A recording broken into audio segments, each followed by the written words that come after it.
Hi, my name is Mayra Alvarado, and today I'm going to be doing a presentation on the strategic plan that I developed for Danza Tanatsi. To start the presentation, I'm going to give you an overview of what you can expect. I'm going to tell you something a little bit about myself as well as the organization, why do I believe this strategic plan is important, some of my process to developing these strategic priorities, as well as some challenges that we might face and the impact that I hope that we can create by developing and implementing this strategic plan. So a little bit about myself. I am an after-school program coordinator. I work at Downer Elementary School here in the city of San Pablo. I have been working at this position for the last 8 years. It is a program managed by the YMCA of the East Bay. I have been doing ballet folkloric for the last 17 years.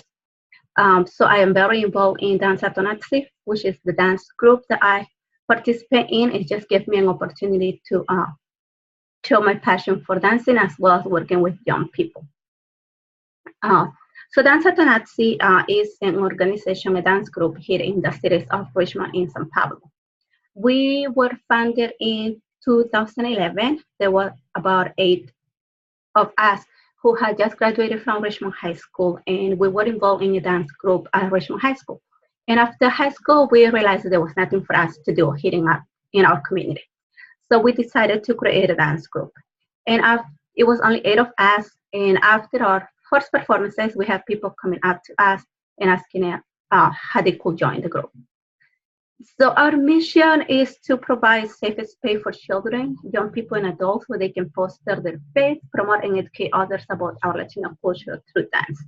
We believe that by keeping this mission, we can educate others about our values, justice, equality, education, faith, and community service.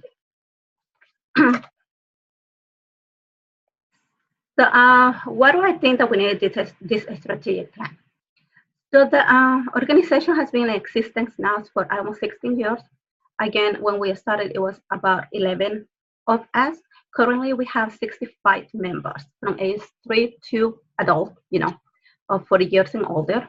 So as the organization has grown in the number of participants, so has the need. And the demographics in our communities have also changed. However, the structure of the organization has stayed the same.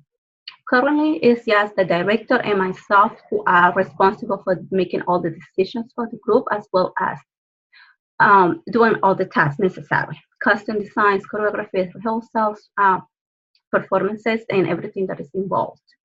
So I believe that it is not practical for us to continue this structure in the organization.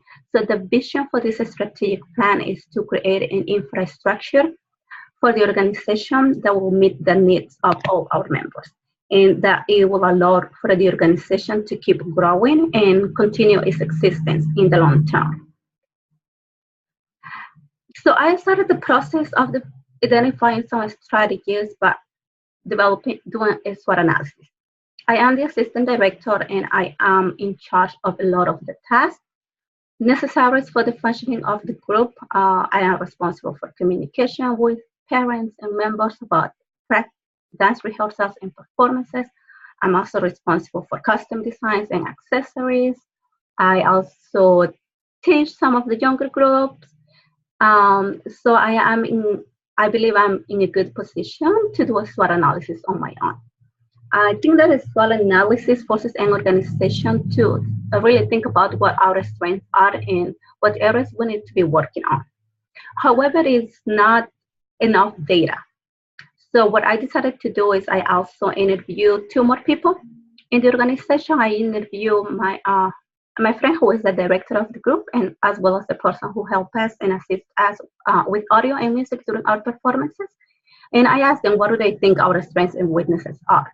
So some of their answers were very similar to us. I think we do have a good relationship with the members. Members stay with us for some long time, so we're able to develop really good relationships with them. And I think our biggest weaknesses and threats is our funding. Like, we don't have any secure funding. We all depend on donations that we receive when we perform, but most of our performances are free since we perform at schools or other organizations. So after doing these interviews and analyzing our data from my SWOT analysis and the answers to the interviews, I came up with three emerging priorities. One will be to conduct an analysis to include all members to identify areas of growth. I think it is very important to involve everybody. The second one will be to delegate tasks, create parent committees, which is handle activities related to a functional area of the organization. And the third one is to strengthen the organization's financial stability. In order for us to make sure that, or for me to make sure that our goals or these emerging strategies are realistic, it was very important to see what was desirable, feasible, and viable.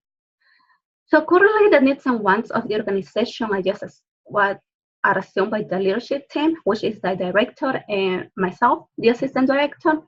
So we need to do more analysis to include other participants and other constituents in our data collection process. So for the purpose of this strategic plan, the needs and wants is what I believe are the best strategies of what the organization needs to do to keep moving forward. So we do have some long-term goals, like we have like a one goal for our strategic plan, which is a 3-year goal, which will be to create an infrastructure for the organization and develop a secure funding source. Each strategy has an annual goal for each of the 3 years included in the strategic plan. I believe that if we are able to achieve yearly goals for each strategy, we will be more likely to succeed and meet our 3-year goal. In order for us to be more realistic about our goals, it was important to assess the resources that we currently have in the organization, as well as the resources that we might need to develop and acquire. This timeline matrix presents a visual representation of what those resources are and who's using them right now and who will be using the new resources that we acquire or that we develop. So in order for us to create formal committee members, we're going to have to be, doing job descriptions, developing a manual of operations to make sure everybody is clear of their roles and expectations. This chart over here presents a more detailed plan and goals for each year for each strategy.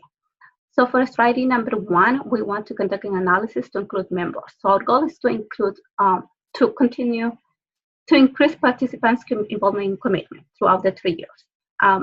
We do receive new members every year, so it's very important for us that those new participants feel included in our process. Creating new committees, it will be year 1, we will create like 4 committees in the areas that I believe are essential to the functioning of the organization, and then the next 2 following years, year 2 and year 3 of the strategic plan, will be just adding to those committees that we already have and making sure the members on those committees are well trained and that they are doing the best that they can.